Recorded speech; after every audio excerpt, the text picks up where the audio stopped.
Hello everyone, a very good evening to all of you. Welcome to BYJU'S exam prep. My name is Savitri Krishnamurthy. Today I am going to teach you something about English language in a marathon session. Why this session? Today we're going to talk to you about some of the important topics that are frequently asked in MH-CET. Now, actually, we will be doing a series of marathon sessions on all the topics that are asked in MH-CET. Today is our English language marathon part 1. In a couple of days, on 24th, you will have English language marathon 2, which will be taken by my colleague Krishnendu. And later in the week, you will have a verbal reasoning marathon. All right? Okay. Today's topic is grammar. It's a topic that many of you, some of you at least, will be slightly afraid of. What is grammar? What kind of questions can be asked in grammar? Will the entire Wren and Martin be asked in grammar? So what we're going to do today is, after this marathon session, 2 full hours of grammar, I promise you, you will not have such questions. You will not have such fears about grammar. All right? Now, how important is grammar in MH-CET? 4 or 5 questions out of 30. That is not a small number. If you get those 4-5 questions right, it boosts your score. And second thing, getting these questions right is easy. And you can do the grammar section very fast. So when there are grammar questions, make sure you attempt them and make sure you do them right. After this session, take care of the rules. Have your pen and paper ready. Solve the questions, solve the examples with me so that whenever you face a grammar question, you can answer it accurately and effectively. What are the most frequently asked topics in grammar? You have subject-verb agreement, which means that the verb and the subject, that is the person you're talking about, singular, plural, person, number, has to be in sync. There are lots of questions on tenses, articles, prepositions, adjectives and adverbs, pronouns, parallelisms, modifiers, and usage. Out of these, what are the topics that are asked most frequently in MH-CET? In MH-CET, the most frequently asked topics would be subject-verb agreement, articles, tenses, preposition, a couple of pronoun questions, and a couple of usage questions. That means most of it. All right. Screen is not clear. Now is it clear, Megha? Clear to everybody? All right. So let's start by solving a few questions. So I am putting the cart before the horse, which means taking it the other way around.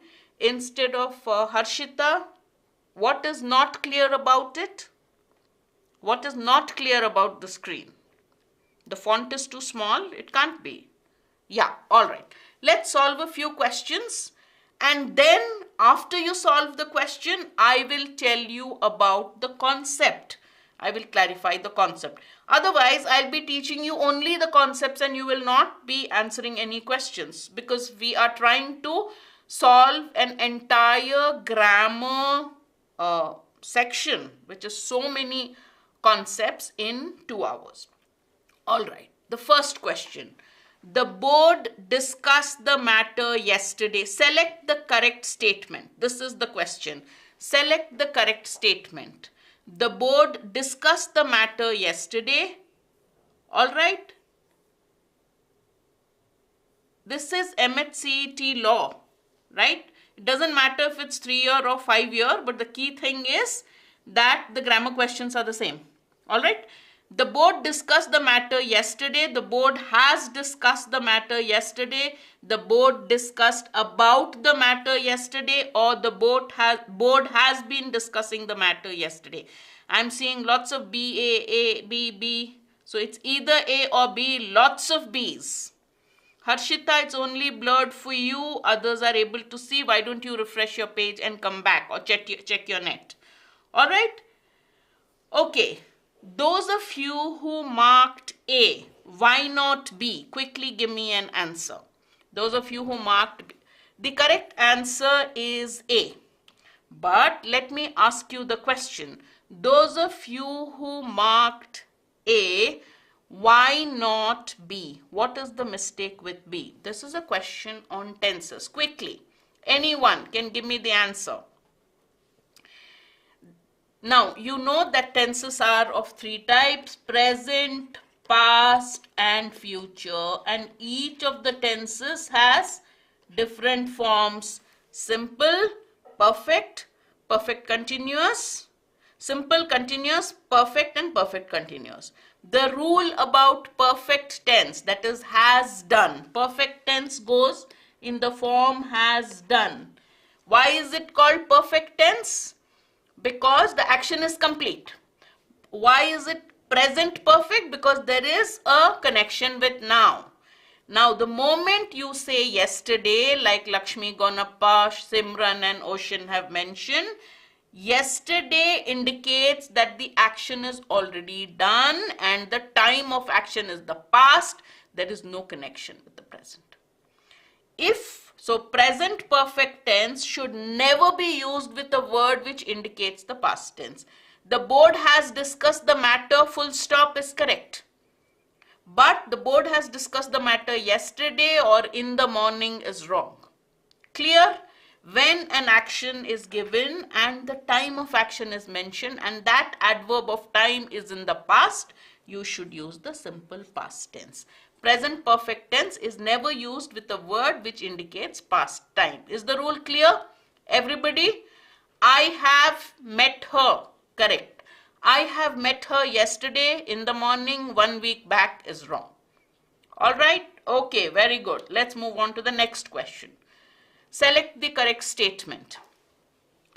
I'm struggling to cope with the rigorous course. I'm struggling to cope up with the rigorous course. I'm struggling to cope up to the rigorous course, or I am struggling to cope out with the rigorous course. Which sentence do you think is correct? Which of the options is correct? Right? Quickly. A says Nidhi, Sanjana says B, Ruhi B, Atharva B, Vaibhav B, lots of B's. One sole A sitting there. Nobody giving company to the A there, Nidhi? Apeksha says, okay, let me support Nidhi and say it's A. Yeah, most of the answers are B. Unfortunately, B is wrong. The correct answer is A. Why? We all say cope up. Cope up is wrong English usage that has crept into our everyday language. But the correct usage is cope is a complete word in itself and cope up is wrong usage. What happens is we get confused between keep up and cope up. Suppose I'm teaching very fast. You say, ma'am, can you slow down? I cannot keep up with the pace. You understand? So we Indians generally get confused. Keep up, cope up laga ke we make it cope up, which is wrong. It is keep up but cope. Alright? So next time you come across cope, remember no up. Up is wrong. So this is a question based on prepositions. Alright? Cope, not cope up. Alright, next question. I like the furnitures in your house. I like the furnitures of your house. I like the furniture in your house, or the furnitures in your house appeals to me. Which is the correct sentence? Which is the correct sentence? Some C's, lots of C's, some B's. What's the correct answer?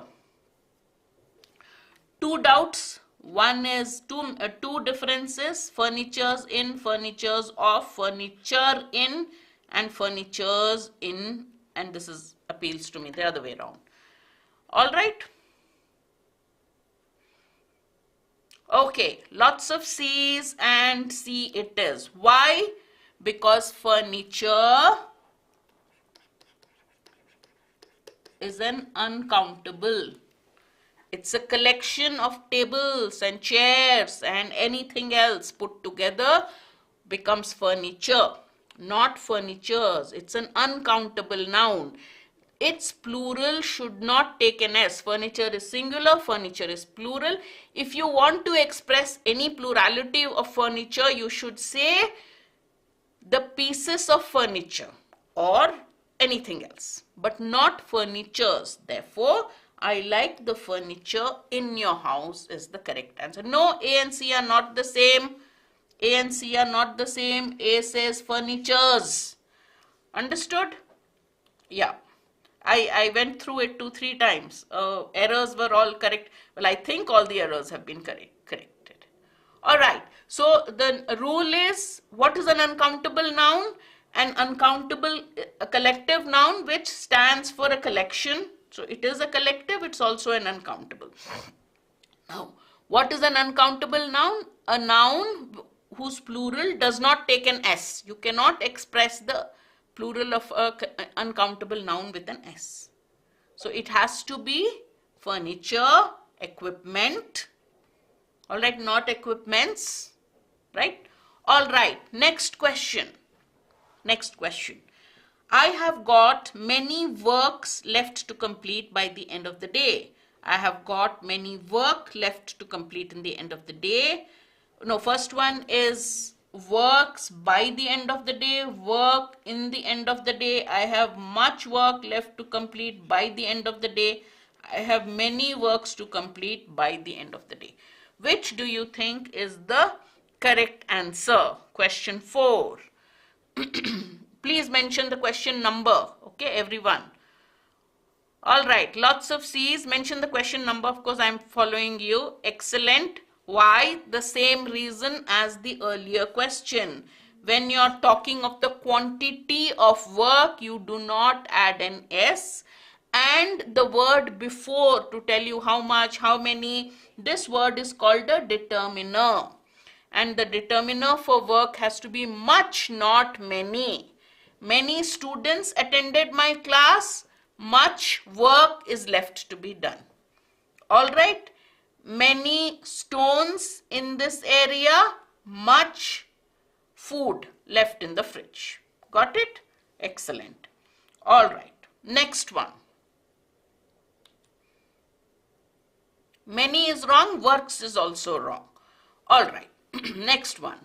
Though Bumrah and Shami both got 5 wickets each, he was adjudged the man of the match. What do you think is the correct answer? Look at the options, mark the correct option, and also tell me what kind of error is this? If there is an error.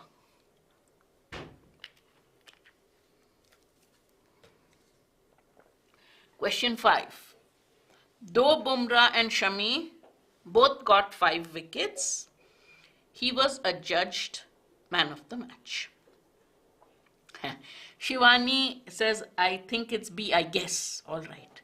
Aditya says D. So Sahil thinks it's B. Harshita thinks it's D. All right. More D's and a few B's. Oh, so the fight is between B and D, just like Bumrah and Shami. Middle, there's an A somewhere. All right. Let me get all the answers in. All right. This is a case of pronoun ambiguity. So there are 3 rules with pronoun. What's a pronoun? A word which, how do I pronounce your name, Tripathi? Shole Tripathi, Shol Tripathi, A, B, C, D. All the answers have been given. All right, listen. A pronoun is a word which replaces a noun. We have to be sure. There are 3 rules with the usage of pronoun. It has to agree with its antecedent. So if the noun is singular, the pronoun has to be singular. If the noun is male, the pronoun has to be masculine. So when I say Shole, all right. When it's Shah Rukh Khan, I have to say he. If it's Deepika Padukone, I have to say she. That's the first rule.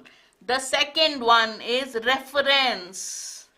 Now here, this is an error of reference. The reference is very ambiguous. Who won the man of the match? Both of them got 5 wickets, okay, agreed. But who got the man of the match award? We don't know. So A, he was adjudged man of the match, doesn't leave us any wiser. Who got the man of the match? It was he who was adjudged man of the match. Who? So the only one The only one which tells us, no, it doesn't matter who won it. The sentence has to tell us. If I say it, okay, we can't say who won it, right? It doesn't matter. Even if I say former and let's say Bumrah, actually Shami won the man of the match, at least grammatically I'm correct. If either I say the former was adjudged the man of the match, or I should say the latter, the person who's mentioned next was adjudged man of the match. Therefore, there was an MH-CET question in the MBA category. Though Sheila and Anita have many, there was a question in one of the MBA exams, not MH-CET, though Sheila and Anita had many things in common, she had a unique passion for collecting coins. Sheila and Anita have many things in common. Who had the unique passion? We don't know. And then the joke that went viral on the internet, maybe a couple of years ago, I don't remember when. The mother beat the daughter because she was drunk, right? We don't know who was drunk, who beat whom. Well, mother beat the daughter, we know, but this statement doesn't tell us who was drunk. So that kind of match, yes, man of the match is only one person, but who is the he, Sahil? Who is the he? Does the sentence tell you? Ambiguity in the sentence is considered wrong grammatically, because we don't know, the sentence doesn't tell us, the pronounce reference is ambiguous. It could mean either Bumrah or who's that, Shami in the sentence. All right, therefore that is wrong. All right, let's look at the next sentence. When humans domesticated fire, it gained control of a potentially limitless force. When humans domesticated fire, it gained control of a potentially limitless force. Subodh, Nipun both think it's B.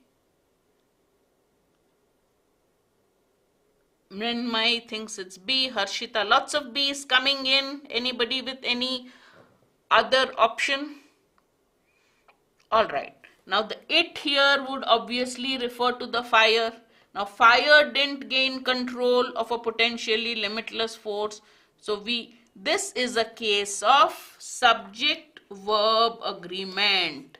What is the mistake? We think that, who are we talking about? Humans. Humans is plural. So they gained control of a potentially limitless force, which is the fire.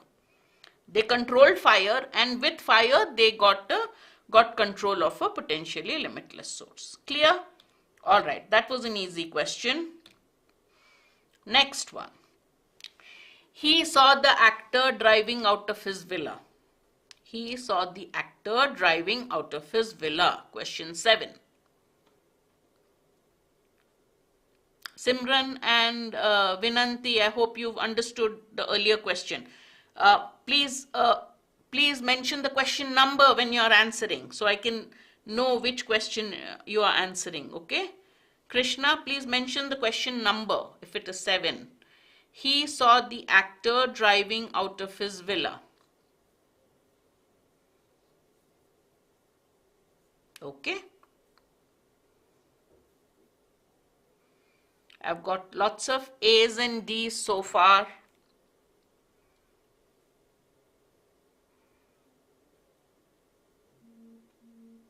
Okay, the fight seems to be between A and D.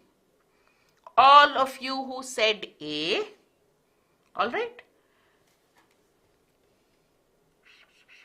Whose villa? Whose villa? Whose house? Somebody saw the actor driving out of his villa. This expression, his villa, could refer to the person who's seeing or to the actor, right? Yes, so if there's nothing wrong with the question, then that answer option, I have repeated the answer option. If the question is, if the given sentence is correct, then it will be A. That's why I've repeated the answer. So instead of putting no error as one of the options, so it cannot be A because the original sentence has the same error that we have answered in the earlier question. The error of very general reference, ambiguous reference. We're not sure who are you talking about when you say his villa. He saw Amitabh Bachchan driving out of his house. Whose house? Right? So it cannot be.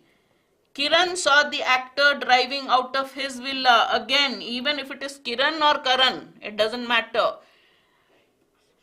Kiran's villa is also his villa. So Amitabh Bachchan or the actor could have gone to Kiran's house, and Kiran was coming home and he saw the actor driving out of his house. Or he was standing and waiting outside Amitabh Bachchan or Shah Rukh Khan's house, and therefore you can't. So the D also has the same. D has the same error. The actor was seen by him driving. It's just the same sentence put in passive voice. Now the problem with C is C looks very wordy. It doesn't sound good, but that is the only way you can correct this error. That is the only way you can correct the error. Whom did he see? Who was driving out of whose house? Is very clear only in C, and I agree with you that this is the mistake, that the sentence sounds awkward. Driving out of the actor's villa, residence, whatever it is. But the answer is C, because only C removes the ambiguity of whose house. Right? So in pronouns, remember, there are 3 rules. Pronoun has to agree with the noun that it replaces. That's called agreement. Second, the pronoun and it has to be clear about which noun the pronoun is replacing. So when you say his villa, you have to know whose villa. And the third rule is what we'll be coming up with soon, which is the case of the pronoun. Right? All right. Let's see. Identify the correct option. Mary and him love gardening. Him and Mary love gardening. Mary and he love gardening, or he and Mary love gardening. Basic thing I want to tell you is both of them love gardening. But I want to express it in a way that it troubles you a little, at least grammatically. So what am I saying?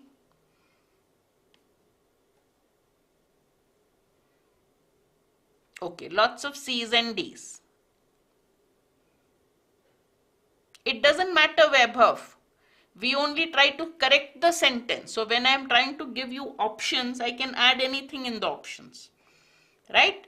Only if it is a sentence where a part has been underlined, there also you can insert a subject if it is missing. Here I am trying to tell you the rule, which is why C and D, Vashish, you can't do that. You give me one answer. Alright, so C or D.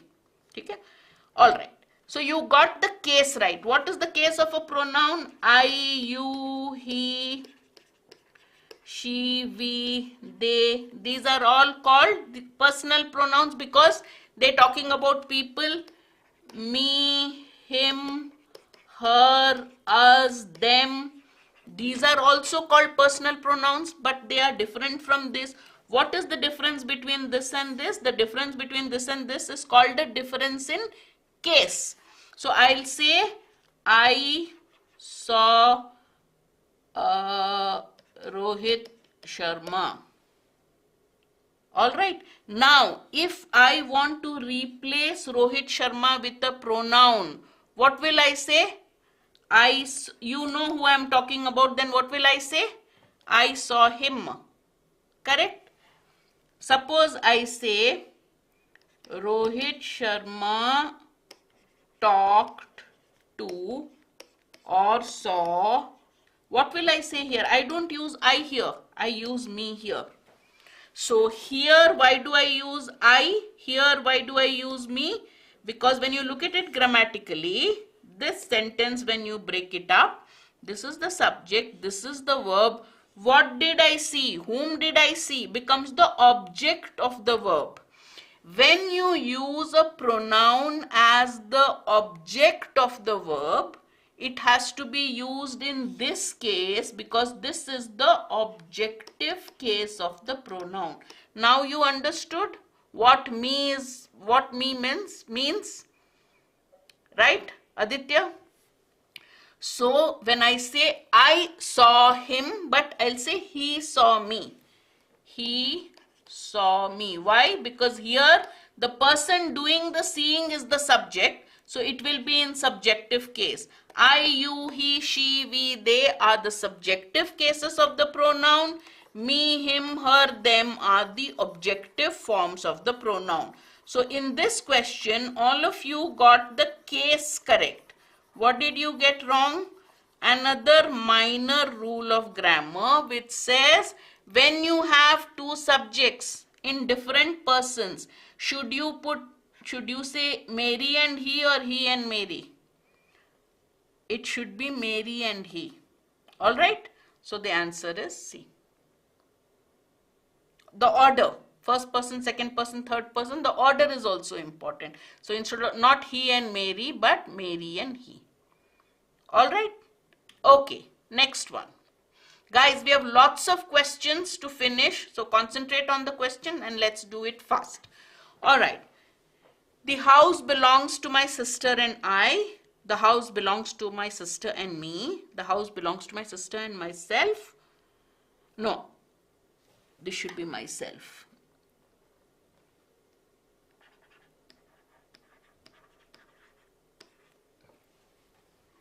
No, correct. Belonging, I have changed it here. Yeah, okay.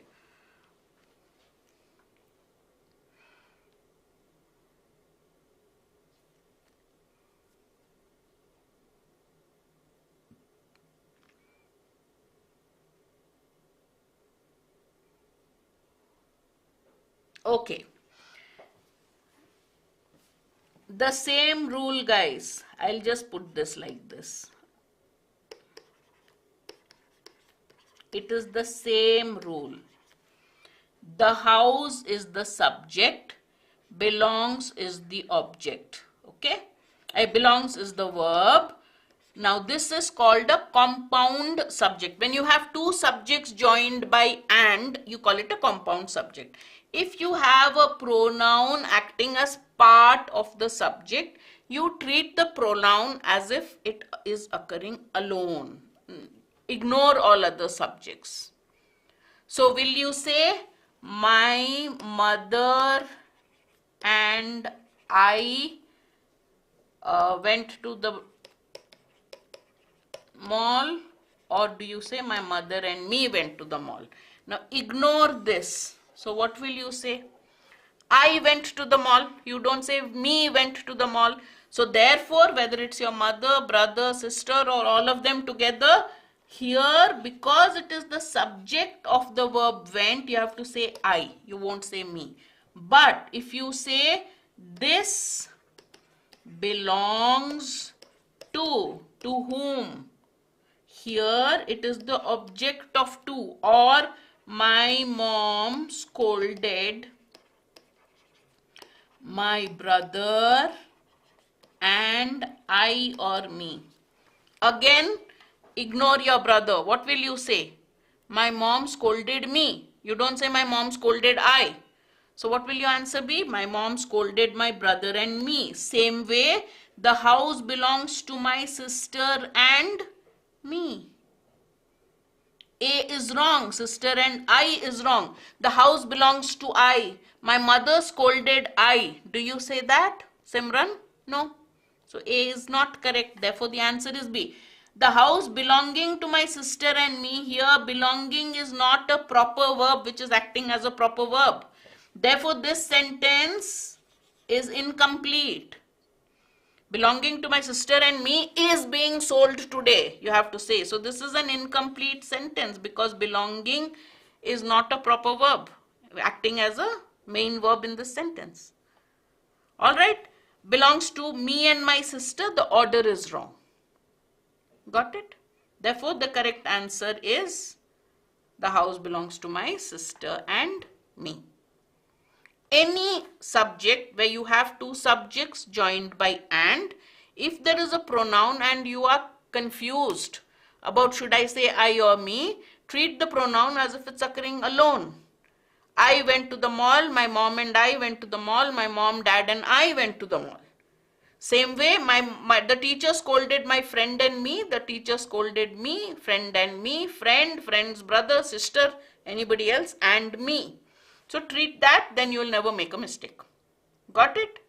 All right. Next.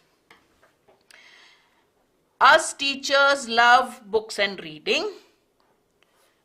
Okay, Weber, after this, I'll go back to the that rule again. Okay, the compound subject rule. Just do this question, I'll go back to the compound subject rule. All right. Okay, Ruhi. Ruhi is asking a question, guys. Just let me do, then let me go to the earlier question. 1 second. Ruhi is also having a doubt, so I'll just go to the previous question. Ruhi is asking, is it Ria and I or Ria and me who did something? Ria and I went to the mall or Ria and me went to the mall? Ruhi, what will you say? Ignore Ria. What will you say? I took the test. I went to the mall. So Ria and I went to the mall, obviously.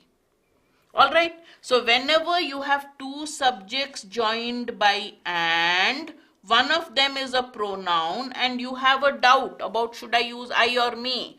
Okay. My sister and should I say I or me? If you have that doubt, complete the sentence without this part.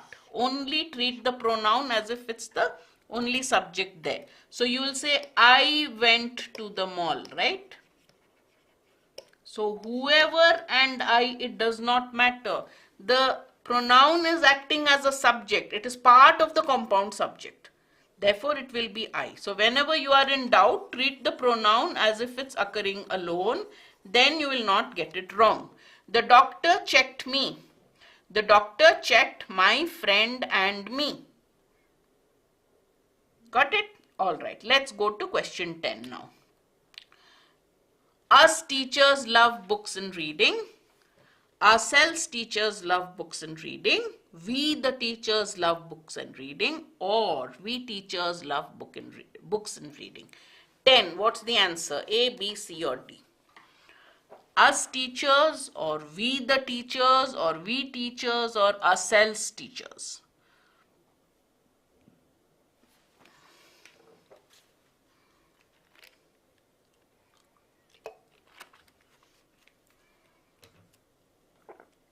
All right. So now here remove teachers. Remove. Why are you using two subjects here? So if you remove teachers, what will you say? We the teachers is for a specific, we the teachers of this school have decided to do something. But this is talking in general about teachers. So remove, either you say we or you have to say the teachers. Right? So remove teachers everywhere. Us love books, doesn't make sense. Ourselves love books, doesn't make sense. The teachers love books, very specific case, which teachers, a particular part of teachers. So we love books and reading, yes. Therefore the answer is D. Got it? All of you got the answer? Remove the redundant subject, the unnecessary word there. Then you will get the answer. We love books and reading. We teachers love books and readings. The moment you say we the people of this nation want to do this, that's like a declaration. But you have to specify who is meant by the. The people of this class, the students of this class, the teachers of this school. Okay? All right. Next question. There is, here the sentence has an underlined part. Okay? You choose the correct option, which is the best way to replace the underlined part. The first one is either a repetition or a variation of what has been given. In this, it's a repetition. They are our only hope. No one can help us but they. Is it correct? Then it's A. No one can help us except they. No one can help us. No one but they can help us, or no one can help us but them. I'm getting answers for B and D so far. Not too many answers. Quickly. B and D so far. Some C's. Okay.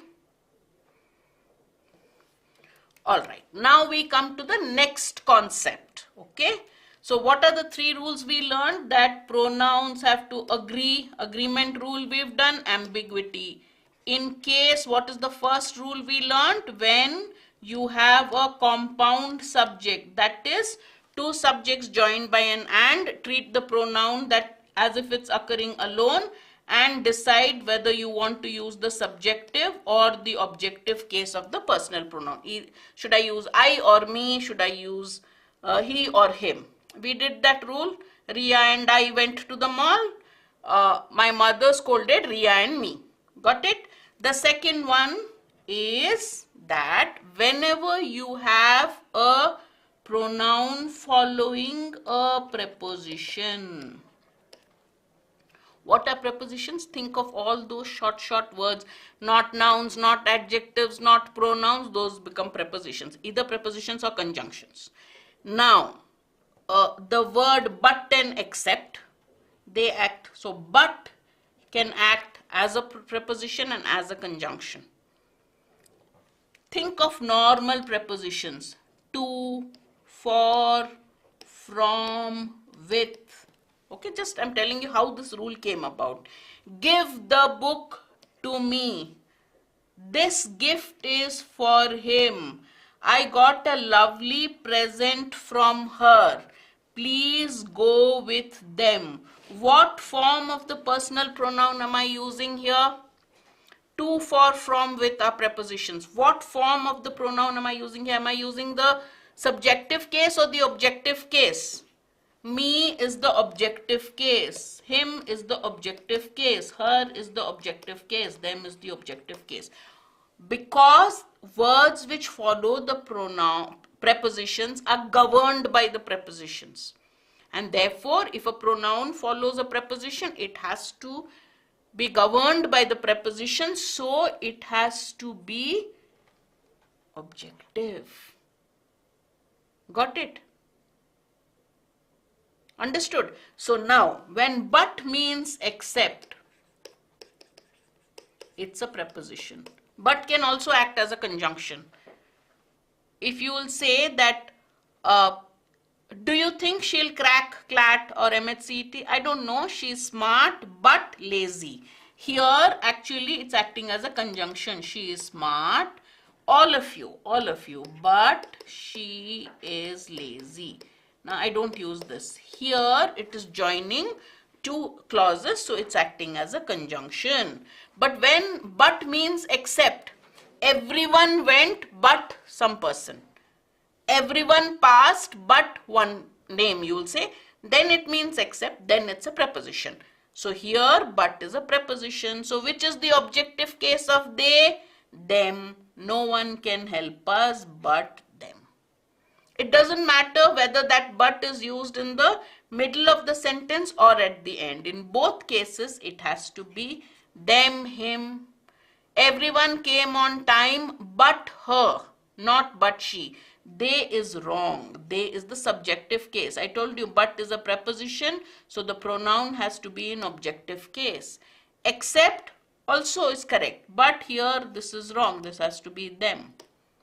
Here it has to be them. Then it's correct. Clear? So we've covered another rule of pronouns.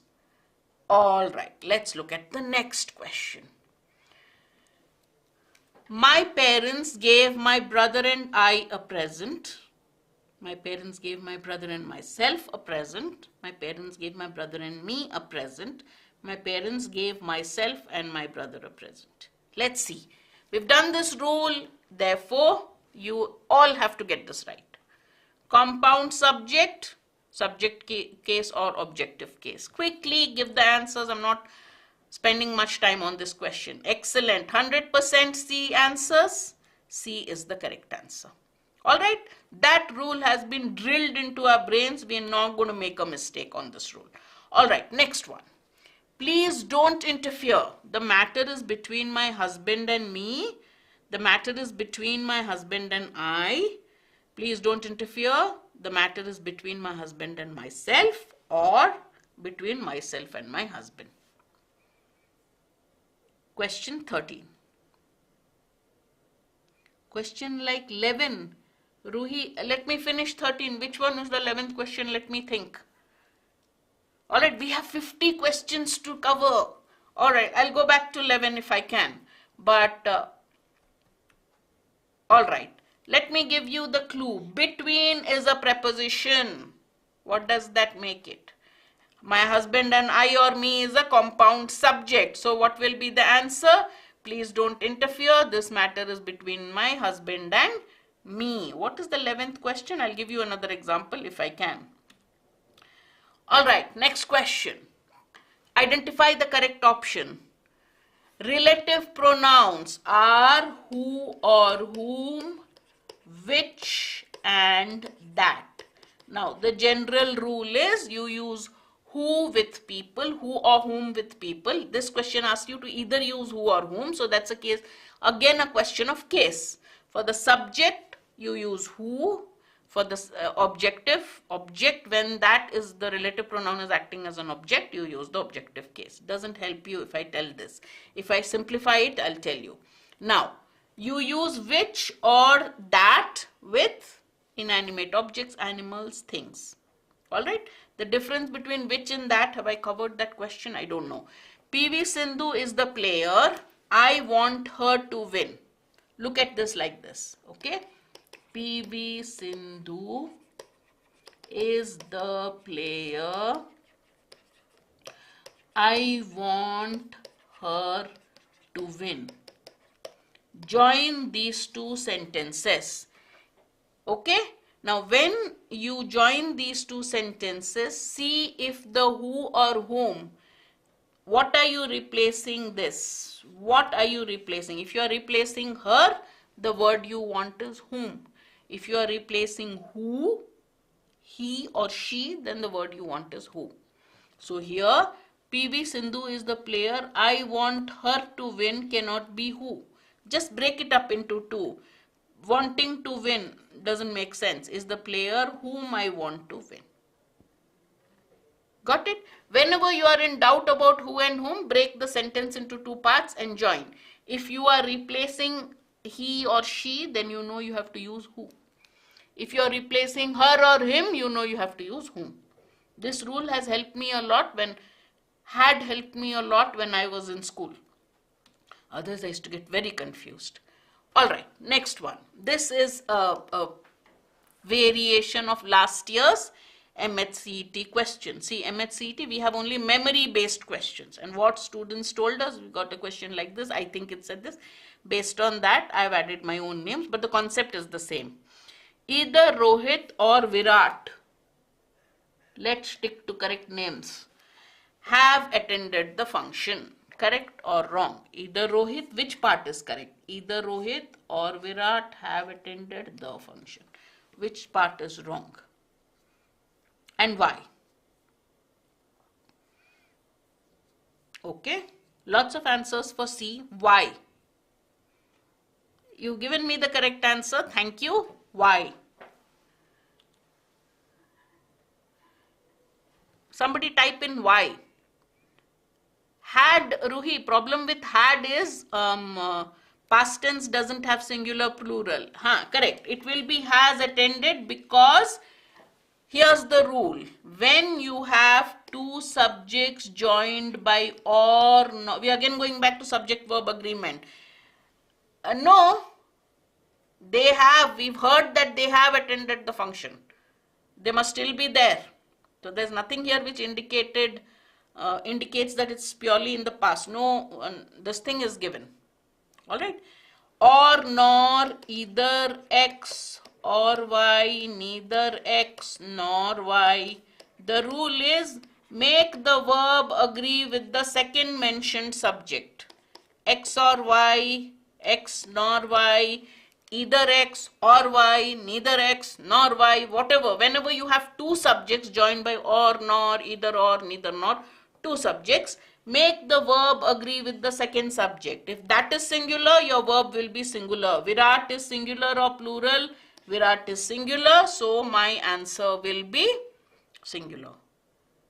So either Rohit, either or, okay, whatever is the second subject. And either, neither, each, every are considered singular. But here you are joining it with or. That is why this becomes the main subject. If this is singular, the verb will be singular. Here Virat is singular, so the verb has to be has. If this had been plural, the verb will be plural. Got it? Clear? When you have two subjects joined by these words, either or, neither nor, then make the verb agree with the subject which is mentioned second. Keep that rule in mind. Okay, work out this answer. This question, either my brothers or my sister-in-laws are coming to the meeting. Either my brothers nor my sister-in-laws are coming to the meeting. Either my brothers or my sisters-in-law are coming to the meeting. Read it and answer it. I'm going to drink a little more water. Okay, Nidhi. Nidhi thinks it's C. Shivani thinks it's B. Nipun thinks it's A. A, B, C aa gaya. I just need a D to complete the... No, don't mention it just for the sake of... Yeah, so A. Two concepts are being tested here. In nouns, there is a rule which says when you have a compound word, sister-in-law is not a single word, right? When you make a plural, what will you do? The main word takes the plural. So you have three brothers, then you will have three bhabis. So it will be sisters-in-law, not sister-in-laws. So this is wrong. Though we say in-laws, that is different. You're not mentioning the first part. So sister-in-laws is wrong here. Here another mistake is either has to be followed by or. So this is also wrong. Sisters-in-law are coming. Okay. Therefore answer is C. Got it? Clear all of you? So it will be brothers-in-law, sisters-in-law. Alright, commanders-in-chief. Okay. Passers-by, not passer-bys. Alright, next one. Either or rule we've learned, the other one also we've learned. Alright, next one. One of my sisters are going on a trip around the world. On a trip only they've given, so we'll look at everything as on a trip. One of my sisters is going on a trip. One of my sister is going on a trip. Or one of my sisters who are going on a trip. 17. B and C seem to be the most common answer. Why not D in question 16? Quickly guys, why not D in question 16? Sisters-in-law is coming hoga na. Sisters-in-law is plural, so is there won't be the answer. R. The second one is plural. Therefore, it has to be plural. Got it? Why not D in question 16? Alright, let me come back to 17. Let me come back to 17. Lot of answers. C in 17.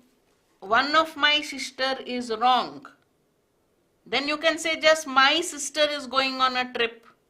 One of my sisters means you have many sisters and one of them is going. So one of my sister is wrong English. One of my sisters is correct. So otherwise just say my sister is going on a trip. Here you mean to say you have many sisters and one of them is going on a trip. Now here the subject is one. So it will be is going on a trip. Two mistakes. We normally say one of my sister, one of my friend. That is wrong. You have to say one of my friends, but the subject is one. So here it's an incomplete sentence. One of my sisters who are going on a trip is doing what? This is an hanging sentence. It's not completing. Okay, therefore the correct answer is B. Clear? All of you? Alright, next question. The captain as well as his team members are against the decision. The captain as well as his team members were against the decision, is against the decision, or being against the decision. Which one?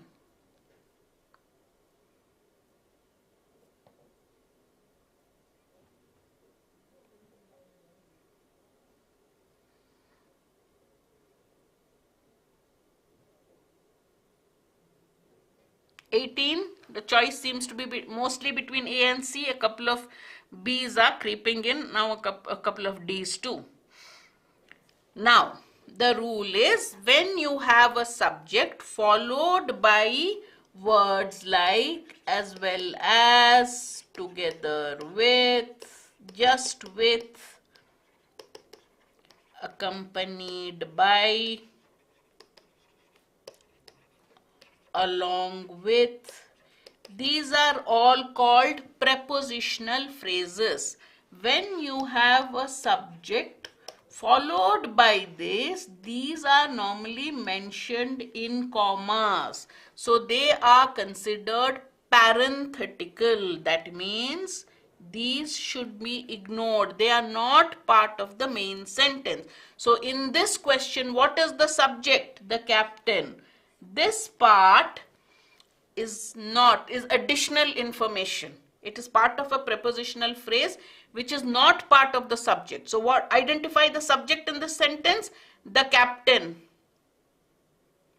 Captain is singular, so this verb has to be singular. So are and were is wrong, is correct. If this had been plural, if I had said the members of the team as well as the captain, then my verb has to be plural. This subject is the one you identify. So what follows the prepositional phrase is not important. So this will be in commas and should be ignored. This should be ignored. So then you will say the captain is against the decision. By the way, his team members are also against the decision. Therefore, the correct answer will be C. Okay. The vase with all the flowers is or are standing, lying on the table. The vase with all the flowers is or are lying on the table. The key is which one? The vase with all the flowers, with how many flowers we don't care. The vase is standing on the table. That's the main point. All right, next question.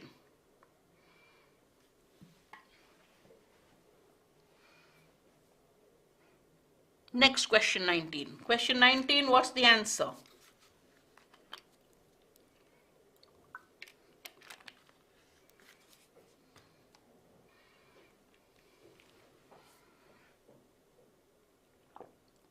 Please mark the question number also, Aditya.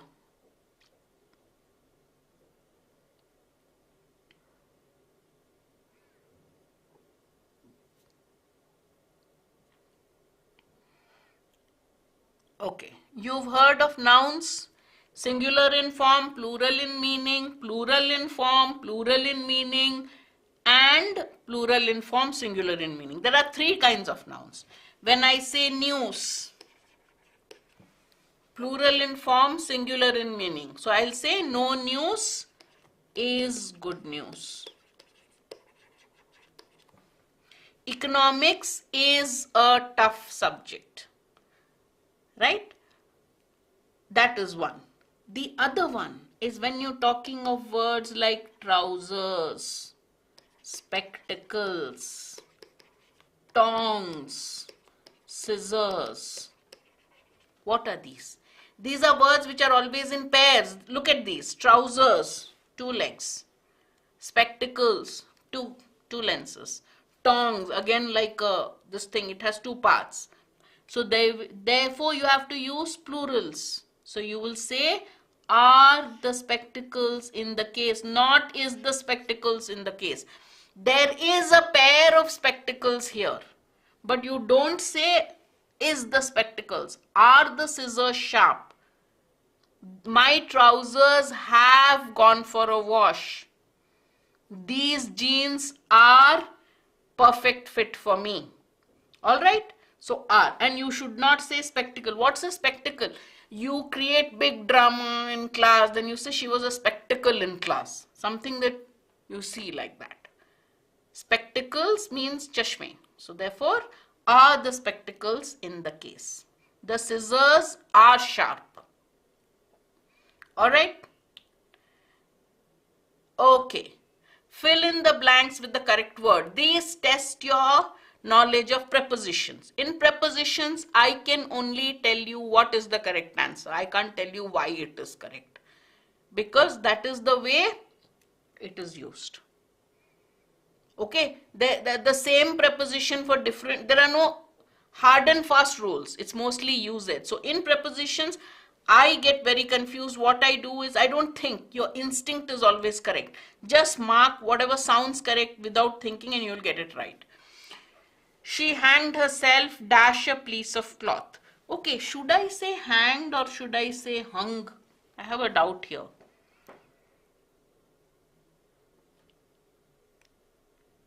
Any agent of instrumentality you use with. Okay, I hit somebody with a stick. So she hanged herself with a piece of cloth is correct. But my question is, should I say hanged or, should I say hanged or should I say hung? Here, what is the difference between hanged and hung? The terrorist was hung at dawn or hanged at dawn. Normally, most hanging seem to take place late night, early hours of the morning. Hanged. When things, inanimate objects are hung. So you hung balloons or streamers from the top. Okay. Prepositions, many uses are there. What's a preposition? A word which connects a noun or a pronoun to other parts of the sentence. Prepositions are of many types. Prepositions of time, for convenience of teaching, we call them prepositions are of many types. They're not like particular ones which you say this is only a preposition of time. For example, at can be used for time, for place.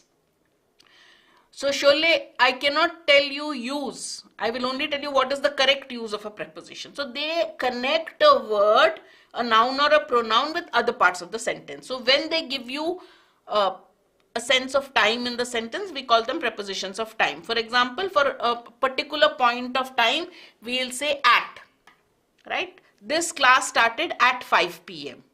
For days and dates, you use on Monday, on Tuesday, on Wednesday. All right. For months and years, you say in. The CLAT exam is in December. All right. In summer, in winter, in parts of the day, you use in the morning, in the afternoon. Okay. And there are a lot of questions they can ask about prepositions. What I have done is I have tried to use some of the common ones where you make a mistake. All right. So what you do is when you read sentences, let's say you're reading an article in a newspaper, just underline the prepositions and you'll see there are some which are very controversial. Should I use with or by here? In some cases, both are correct. All right. There are some where the use changes with there is no one rule. For example, at is used for a specific point. Okay. In prepositions, and in is used for a larger area. All right. So give me the answer to this question. There is a bookshop dash the corner of the street. Should I say at or in? Yes, in, for, to, at, on, in, for, to. Many prepositions are there, Shahil. You have prepositions, you have prepositional phrases, all can be used. So there is a bookshop at the corner of the street. All right. Why do most people place their TV sets dash the corner of their drawing room? Why do most of you, if you have, why do they put it dash the corner of their drawing room? Living room. There you say in. Now, corner of the street, why is it at? Why is it?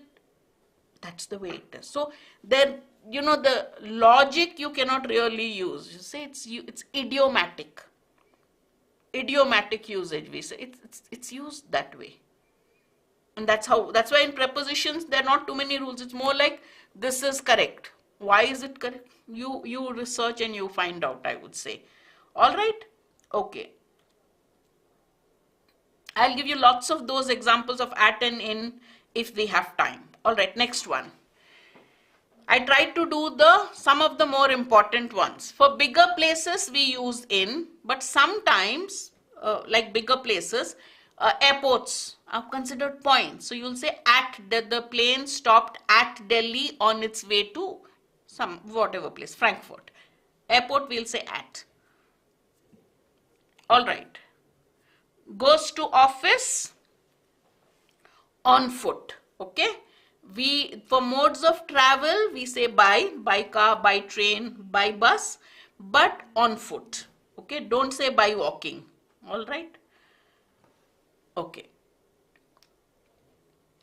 Yes, 21, all of you got it right. On foot is correct. They rely dash the fact that the number of compensation cases dash the courts are falling. Quickly. These preposition questions either are like maths. You know it, you don't, you immediately answer. All right, almost 100% correct. They rely on the fact that compensation cases in the courts are falling. All right, very good. Next one. The world leaders congratulated the leader dash his success in the recent elections. The world leaders congratulated dash leader, the leader dash his success. For, on, to, or from, not from.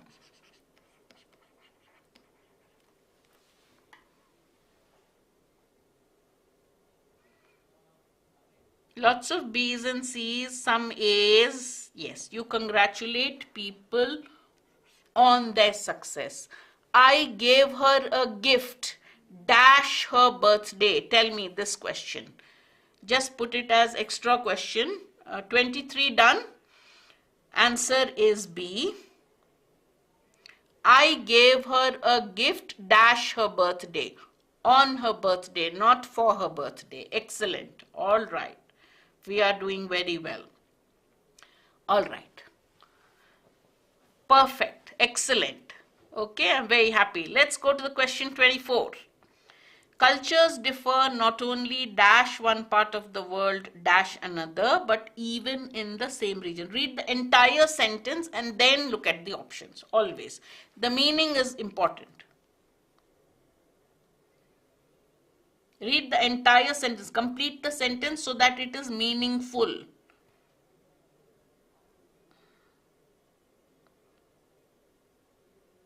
"24, what's the answer? All right, I'm getting lots of B's and D's, C, some C's, all right. Read the entire thing. They not just differ from one part to another. The complete sentence is what I asked you to do. Therefore, from and form has to be followed by to. All right, next one. 25. He was adamant and persisted dash his plan and insisted dash others follow it too. What's the right word? What are the right prepositions to be used here?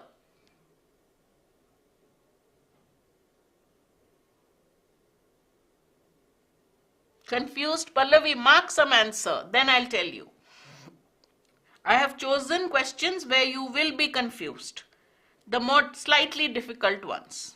Not you did very well, so obviously it wasn't difficult for y'all. You persist dash a plan. What's the word you use? The first word is the giveaway.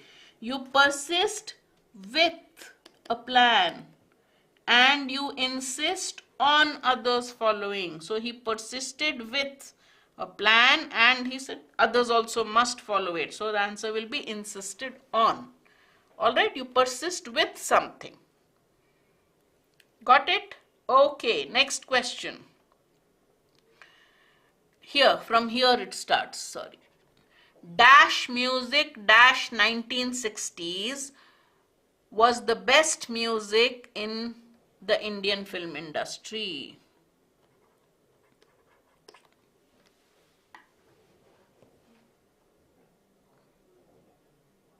Articles question. First blank, no word required. Second blank, no word required. Then mark A. All right.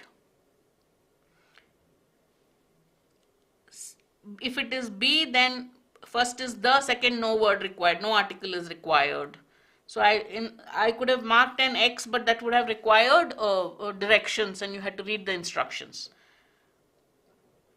Okay, now we are moving to another aspect of grammar, which is articles, the three troublesome words in English which have caused lots of problems to lots of students, right?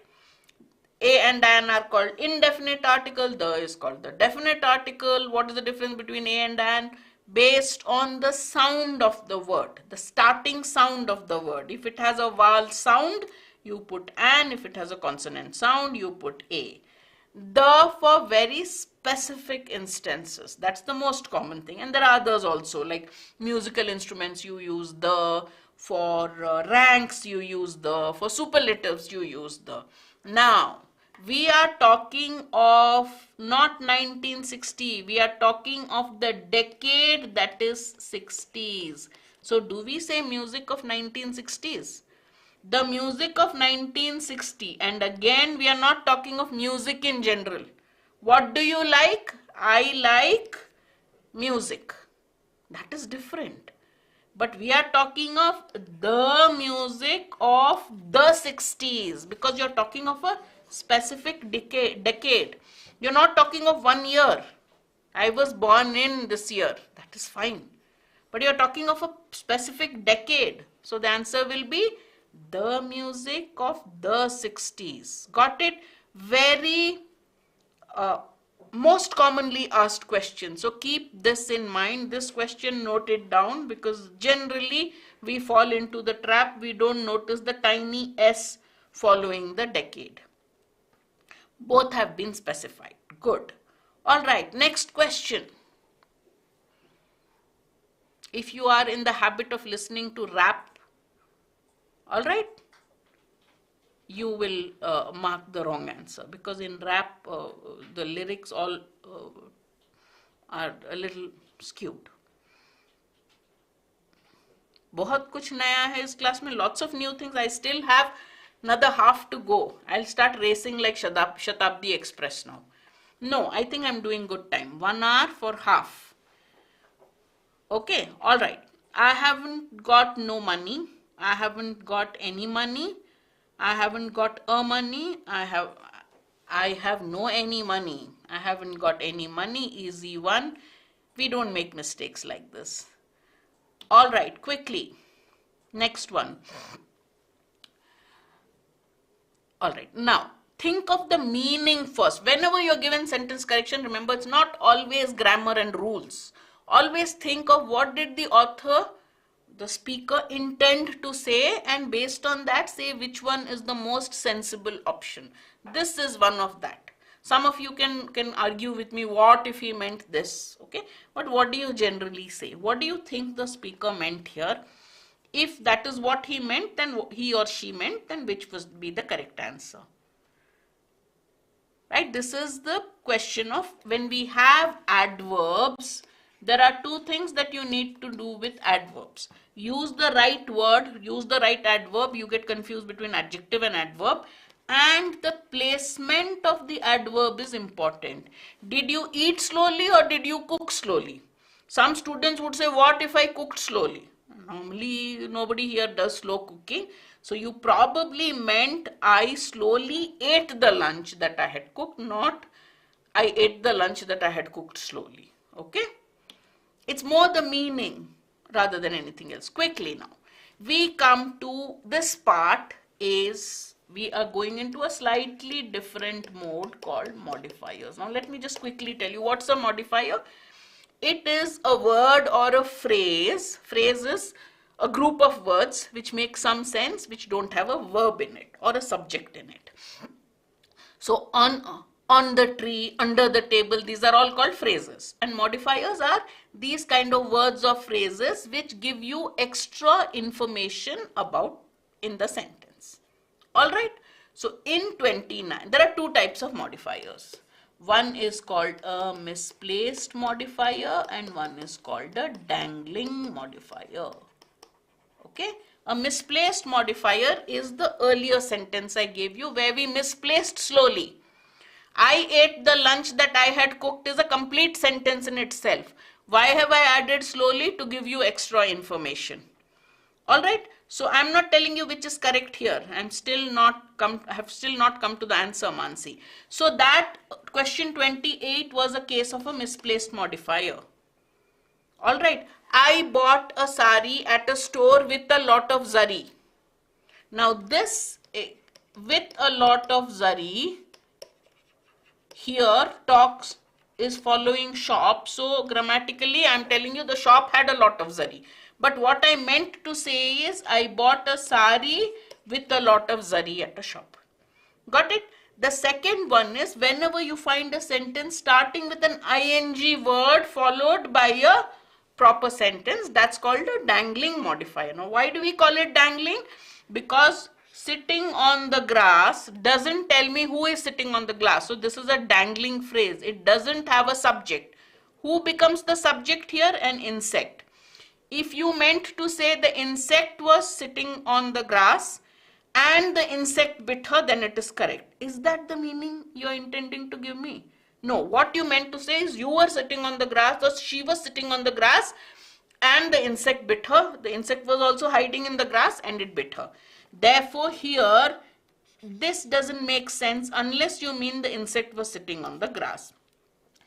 While sitting on the grass, an insect bit her. Who was sitting on the grass? No subject here. How do you correct a dangling modifier sentence? Either you insert a subject in the modifier itself, but generally we don't recommend it.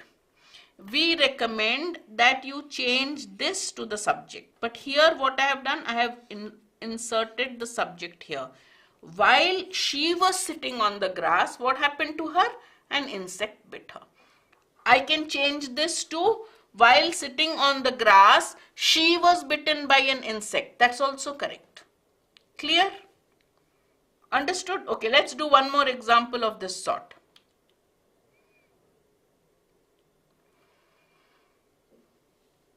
Which is the correct answer? Which one tells you clearly who was doing what where? That's the correct answer. What time's the next session?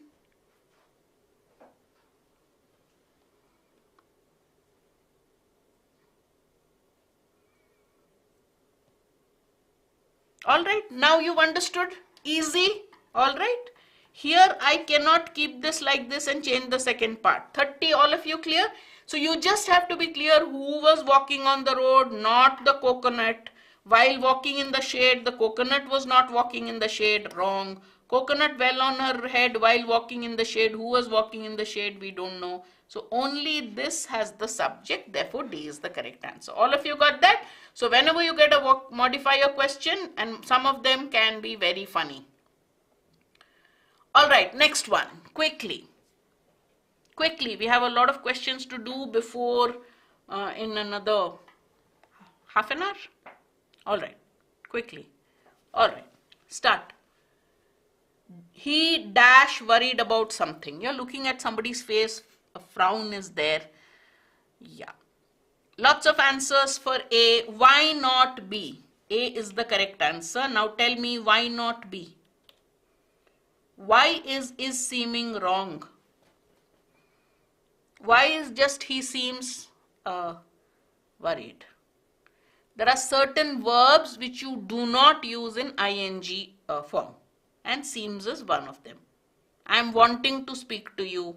Wrong. I want to speak to you. All right.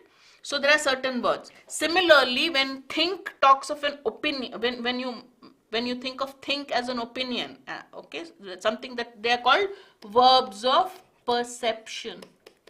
I think this is a great group. The class that I'm taking now, you all are responding beautifully. Okay, I am thinking you're a great group is wrong because it's my opinion of you.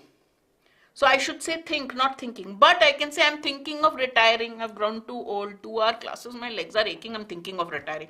I'm planning to do something. That's a different answer. All right, I'm just saying it. Okay, don't mean it. Okay, I love taking classes. That's the problem. All right, next question. Quickly, guys. When I was in Canada, I dashed the Niagara Falls. What did you do? I had seen, have been seen, or saw.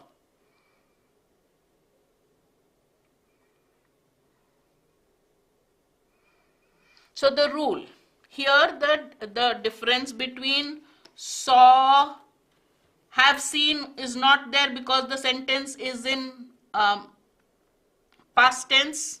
Okay, have been seen is incorrect English. So is it had seen or saw? When you use past, this is past perfect tense, you use past perfect tense only when there are two actions and there is a small gap between the actions.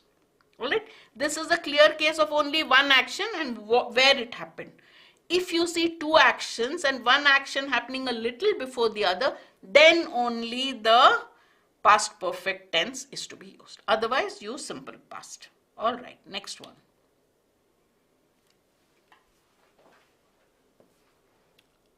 I went for a walk after I dash my dinner.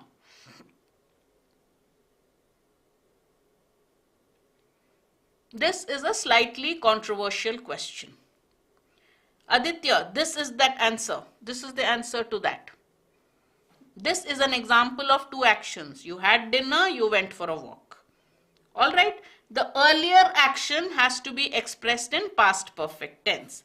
Now, British English says, or even books like Kaplan say, the moment you use after, so the rule is when there are two actions and there is a small gap between the two, the earlier action has to be mentioned in past perfect tense.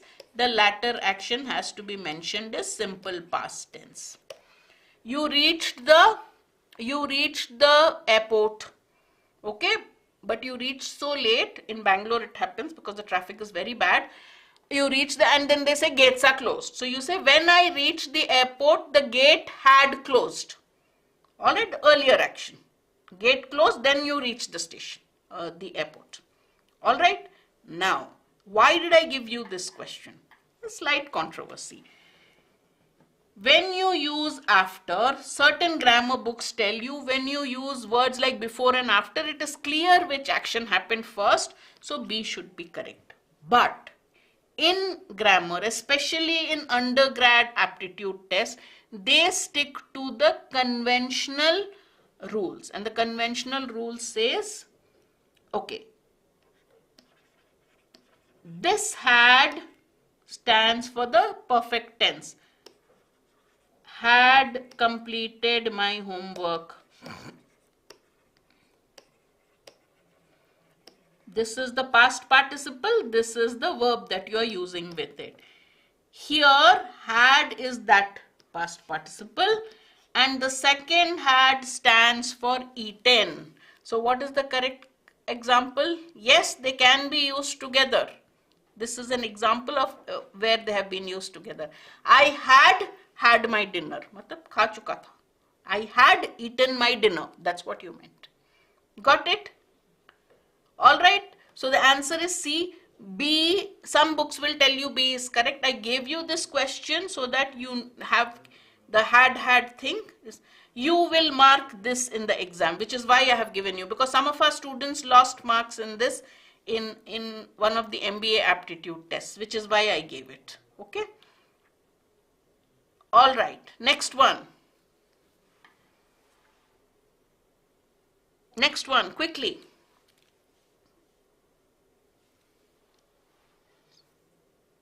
According to the railway timetable, the train dash at the station at 10 a.m.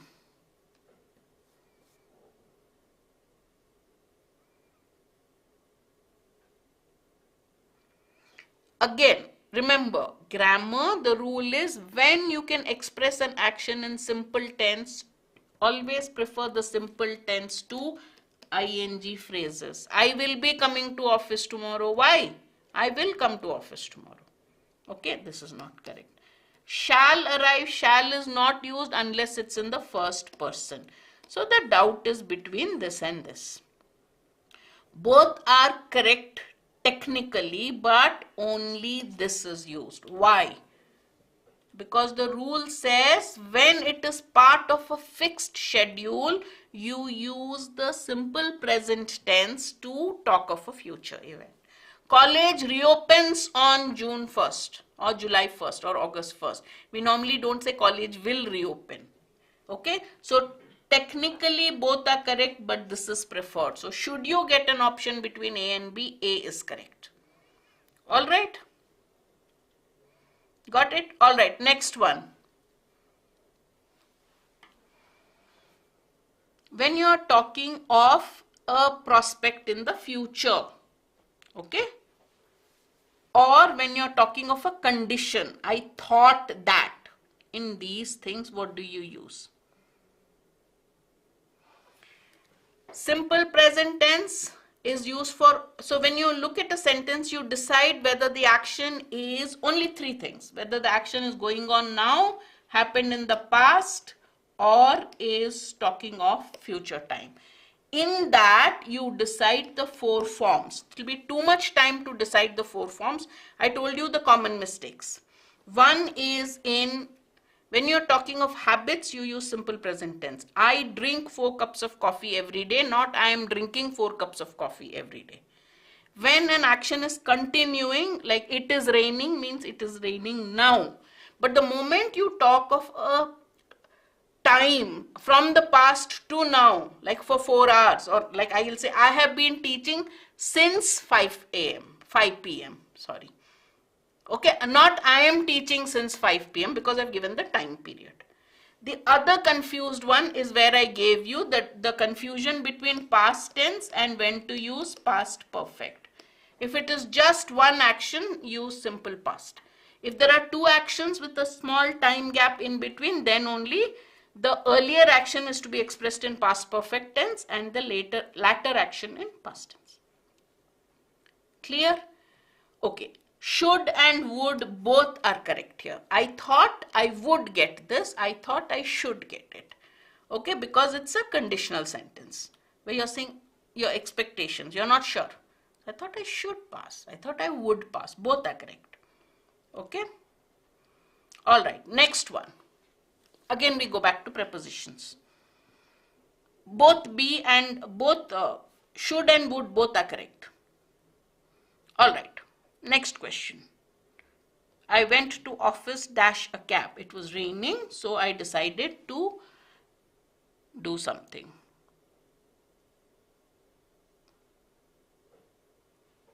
See, if I had more time, you would have more fun. I give lots of examples of cricket and movies. Today I said more text, less examples of cricket and movies. All right. Your mode of travel is by, but you mention a specific mode, it becomes in a cab. I travel by bus. Okay. I travel by car, by train, but in my friend's car. All right, not by. By is only for mode of travel. All right, you are mentioning a taxi, so in a taxi. All right, next one. When we were children, we traveled mostly. Here it is mode of travel. So here it is C, by. Got it? Not by a. Just the mode. All right. Regular exercise is beneficial.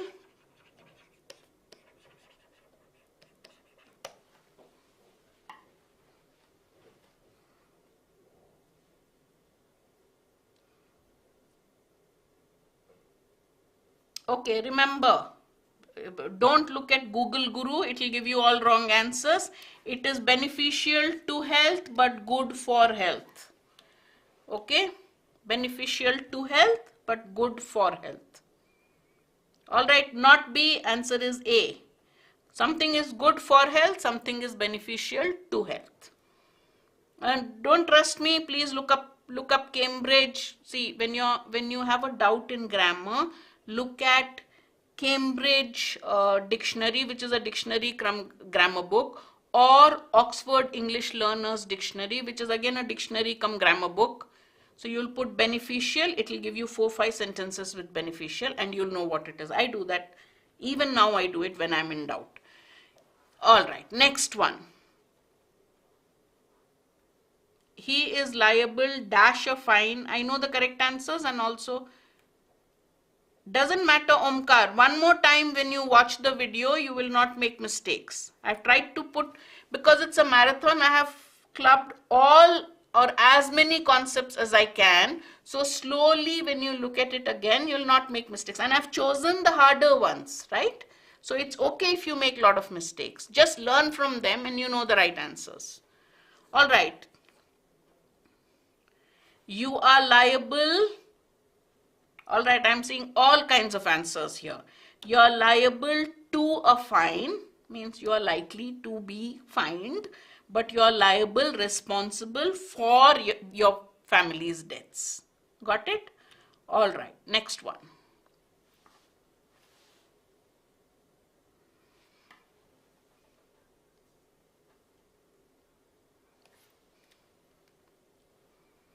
Agree, remember, takes a lot of prepositions depending on the context. Okay, agree to, agree with, lots of them are there. Look up all the collocations with agree and you'll see a lot of them. So I agreed with him, but they could not agree among themselves. Between is when it is two, among is when the number is not known. So among themselves. All right. Okay, next question.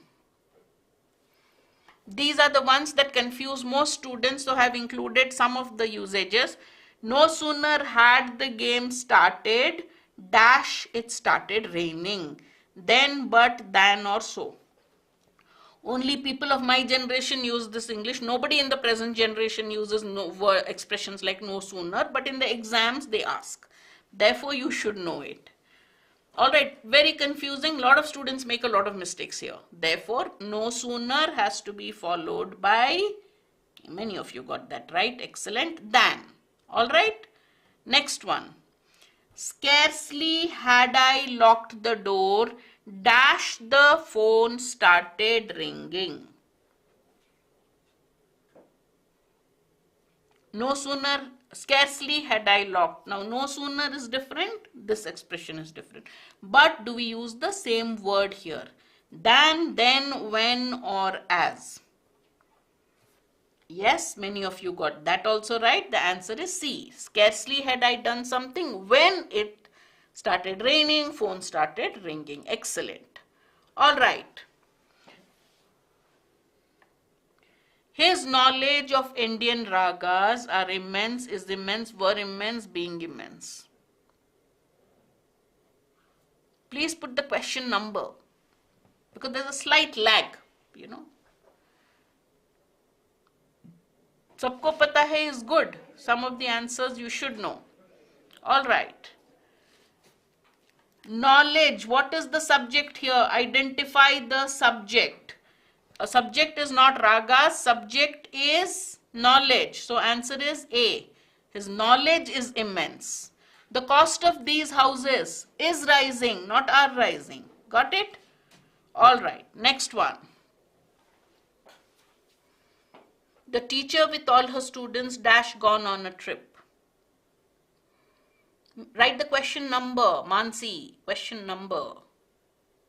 Simran, write the question number. 44. All right.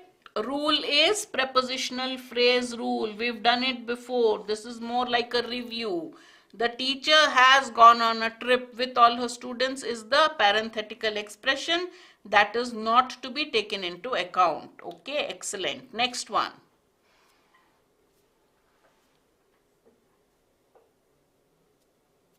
Who or whom? When in doubt, split the sentence into two and see whether you use a he or a him when you split it. When in doubt. I met a student today, then change it the second part. I had taught him many years ago. Therefore, I met a student today whom I had taught many years ago. Got it? All right, next one. The man dash I thought was a student turned out to be the professor. It happens a lot of times. All my colleagues look like my students. Here, answer is who. Excellent. Okay, the man turned out to be a professor. I thought he was a student. All right, so who. All right.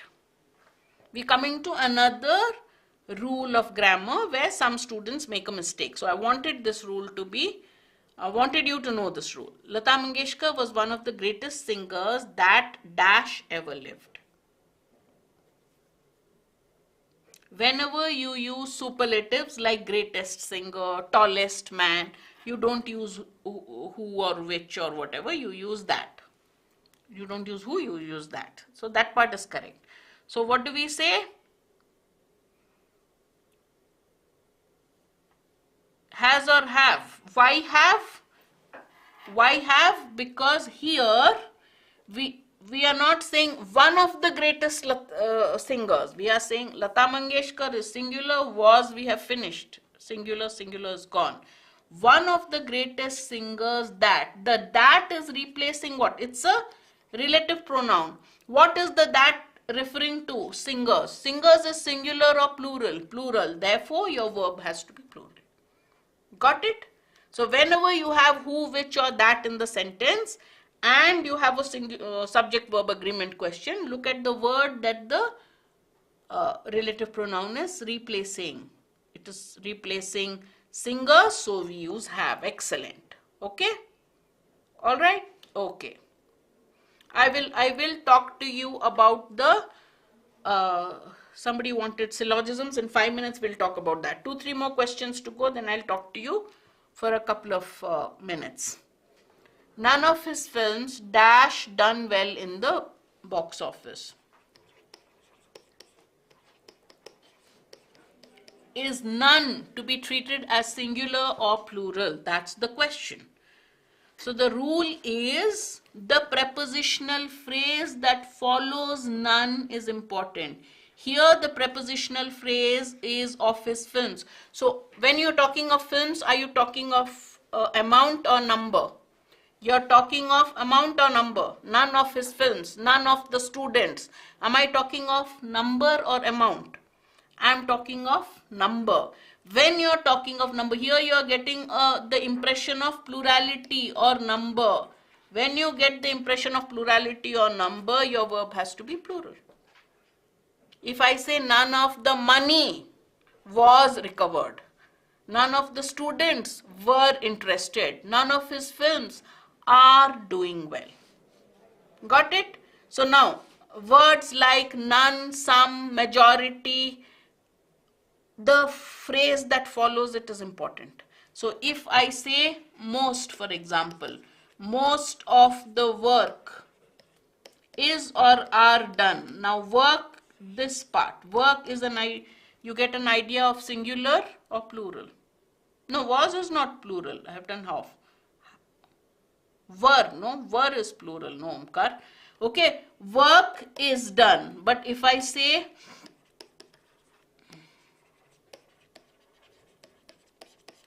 most of the books, then I'll say are missing.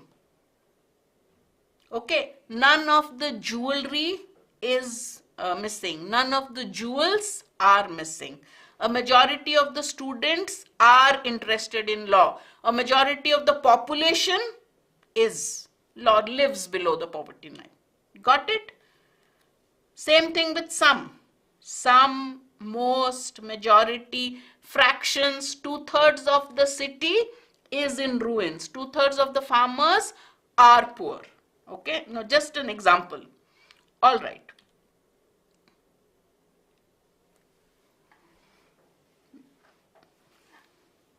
Next one. I lost all my dash when traveling from Frankfurt to New Delhi. Luggage, luggages, baggages, or both luggages or baggages, both are correct. The same rule as furniture, it is luggage, not luggages. It is baggage, not baggages. All your boxes and suitcases put together forms your luggage. All your boxes and suitcases together forms your baggage, but not baggages. Got it? All right. Now, there are some things called conditional sentences. There are three main conditional structures that you should be aware of. Let's start with one of them. You will succeed. How do I complete it? You will succeed if you are studying well, if you would study well, if you studied well, or if you study well. All right, this is the first condition. First condition is if you study hard. This in simple present tense. Second one is you will succeed. Okay, when do we use it? When the probability is very high, you're sure of the result, then you'll say you will succeed. This is in simple present tense, this is in simple future. This is that rule. All right. Next one. I'll sum up the rules for you after this. I would travel around the world if what?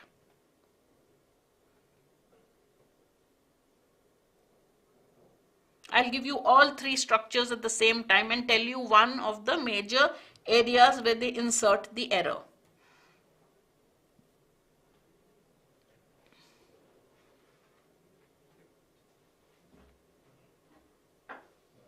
Okay, I'm seeing lots of B's, A's, D's. All right. This is the second type of structure. In the second, bus two more shole, okay? If I had the money, no, I'll give you the study example. Why am I giving you of the answer here? Okay. If you study well, you will succeed. This is called type 1 conditional. This is in simple present, simple future. Type 2 is if you studied well. This is in past tense. You would, could, might, I can use anything, succeed. Okay. Now, both of these I use with an intent, with future intent. That means it hasn't happened. I'm making a prediction about the future. When I'm sure of the answer, I'll say this. If I'm not sure, I said if you studied hard, you might succeed. You could succeed. So this is in past tense and this is a would, could, or might. So I would travel round the world is this. So what would your first answer be? It has to be in simple past tense. Which is the simple past tense here? If I have the money, nahi hoga. If I had the money, nahi hoga. This is past perfect. If I will have the money, will not be. If I had the money here. If I had the money, I would. If I studied hard, so answer is A. This is the second. There's a third one still coming up. Got it? Okay, next one. Only one more. After this is the last question. Okay? All right. Then I'll talk to you briefly. I'll let you go. You've been fantastic. Your group has been really, really fantastic. All right. I would have lent you the money. So now the result clause is there. So how would I state the condition clause?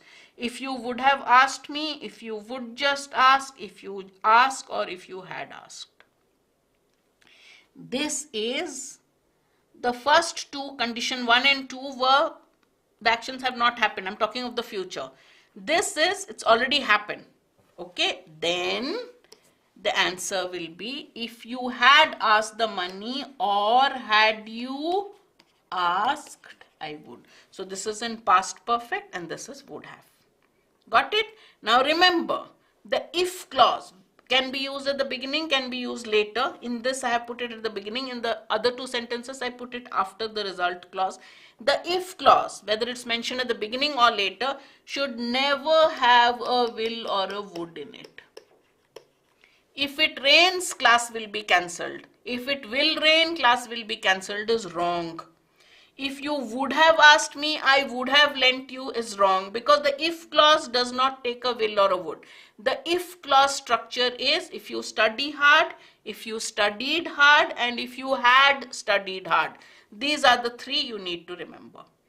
If you study hard, you will succeed. If you studied hard, you would, might, or could succeed. If you had studied hard or had you studied hard, you would have succeeded. Clear? All of you? Got it? All right.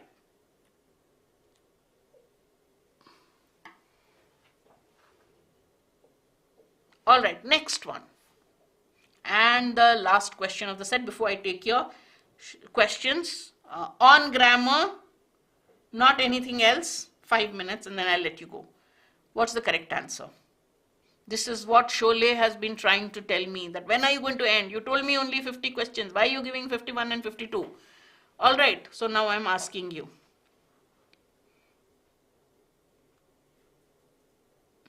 Offline, no chance. Online, I am there as part of the BYJU'S faculty. Okay.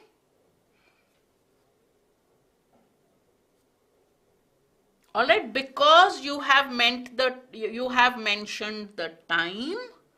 What should you say? We have been learning grammar for 2 hours. You should not say since. What's the difference between for and since? For is used for the time period. Since is used only for the starting point of the action. And so I have been learning grammar since a particular time, since January. I've been preparing for MH-CET, CLAT and all these exams since a particular time. All right. Okay, so with that we finish the grammar marathon. I hope you've enjoyed it. I really had fun taking it for you.